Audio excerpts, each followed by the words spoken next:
लक्ष वेधू इच्छितो। आपल्या महाराष्ट्र राज्याला 720 किलोमीटरचा विस्तीर्ण असा समुद्र किनारा लाभला असून तो कोकणामध्येच आहे। यामध्ये 7 सागरी जिल्ह्यात मासेमारी हा प्रमुख व्यवसाय आहे। राज्यातील मत्स्योत्पादन आणि पर्यायाने परकीय चलन प्राप्त करण्याकरता मच्छीमार बांधवांचे मोलाचे योगदान हे लाभलेले आहे। असे असले तरी शासनाच्या विविध योजना आणि सोयी सुविधांपासून हा मच्छीमार समाज अजूनही दूर आहे। याचा जन्म जणू काही समुद्रातच होतो, संपूर्ण आयुष्य समुद्रातच जातं आणि शेवटही समुद्रातच होतो। समुद्राच्या पलीकडे या समाजाचं काही विश्वच नसतं। आपल्याला काही मिळावं म्हणून हा समाज कधीही संघर्ष करत नाही।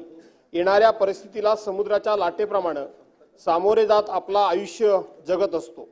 हा समाज विकासाच्या प्रवाहात यावा, त्याची सर्वांगीण उन्नती व्हावी यासाठी आपण सातत्याने प्रयत्न करत आलो आहोत।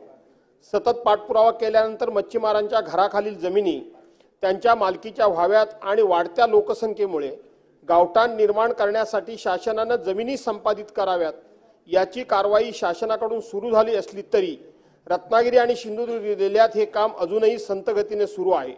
माझ्याच मंत्रिपदाच्या काळात मच्छीमार समाजाच्या विकासासाठी मच्छीमार कामगार कल्याण बोर्डाची स्थापना झाली, परंतु गेल्या 10 वर्षात या बोर्डाला शासनाने चालना दिलेली नाही। समुद्रात मासेमारीसाठी गेलेला मच्छीमार मासेमारी करून जेव्हा ससून डॉक येथे परत येतो तेव्हा तेथे त्याची राहण्याची सोय नाही। त्यामुळे मुंबईत असलेल्या कामगार बोर्डांच्या जागांपैकी एखादी जागा त्याच्या हक्काच्या निवासस्थानासाठी उपलब्ध करून द्यावी, मच्छीमारांना कर्जमाफी देण्यात यावी, NCDCच्या कर्जासाठी उत्पन्न मर्यादा वाढवण्यात यावी, मच्छीमार समाजातील विद्यार्थ्यांना शैक्षणिक कर्ज मिळण्यासाठी बँकांच्या अटी शिथिल करण्यात याव्यात, मच्छीमार तरुणांना नोकऱ्यांमध्ये प्राधान्य मिळावं, मत्स्य व्यवसायाला शेतीचा दर्जा देण्यात यावा, पावसाळ्यात दरवर्षी समुद्री लाटांच्या तडाख्याने किनाऱ्यालगत असलेल्या घरांची पडझड होते।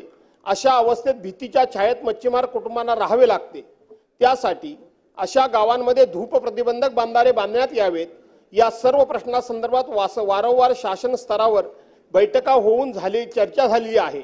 तत्कालीन आणि विद्यमान उपमुख्यमंत्री माननीय अजितदादा पवार यांच्या अध्यक्षतेखाली दिनांक 26 ऑक्टोबर 2021 रोजी झालेल्या बैठकीत याबाबत काही महत्त्वपूर्ण निर्णय घेण्यात आले होते, परंतु अद्याप त्याची पूर्तता झालेली नाही। गेल्या काही वर्षात सातत्याने आलेल्या चक्रीवादळामुळे तसेच कोरोना काळातील मच्छीमार बंदीमुळे मच्छीमार समाज अतिशय संकटात सापडलेला आहे। त्याला या संकटातून बाहेर काढण्यासाठी तात्काळ पावले उचलणे अत्यंत आवश्यक आहे। गेल्या काही वर्षात समुद्रामध्ये मच्छीमारांवर परराज्यातील घुसखोरी करून आलेल्या ट्रॉलर्स कडून हल्ले होण्याचे तसेच बोटींवरील परप्रांतीय खलाशी आणि तांडेल यांच्याकडून स्थानिक मच्छीमारांवर प्राणघातक हल्ल्याच्या घटनांमध्ये कमालीची वाढ झालेली आहे।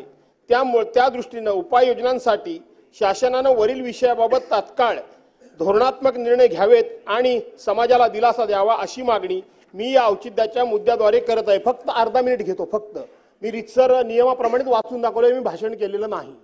औचित्याच्या मुद्द्यावर भाषण करता येत नाही, पण मुख्यमंत्री महोदय, माझ्याच मतदारसंघातला एक रवींद्र नाटेकर नावाचा माणूस हा एका रत्नागिरीतल्या बोटीवर होता आणि 22 एकंदर त्या ठिकाणी बोटीवर काम करणारे ते खलाशी असतात। ते 21 नेपाळी होते आणि एक फक्त गुहागरमधला आपला स्थानिक होता। काय झालं त्यांच्यामध्ये ते शेवटपर्यंत काही कळलं नाही, पण त्या नेपाळी माणसानं त्या रवींद्र नाटेकर खलाशाच्या माणसाची पूर्णपणे मान तोडली, पूर्णपणे धडावेगळी मान केली, हातामध्ये घेतली आणि पाणी घेऊन अक्षरशः रक्ताची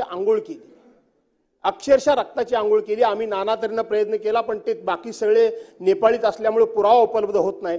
माझी विनंती आहे, आपण खूप संवेदनशील आहात, आपण थोडंसं या गोष्टीमध्ये खाजगीत आत्ता नका उत्तर देऊ, परंतु लक्ष घाला आणि कठोरात कठोर त्यांना शिक्षा करावी आणि त्यांना आर्थिक मदत करावी अशी माझी विनंती आहे। ठीक आहे। श्री काशीनाथ दाते।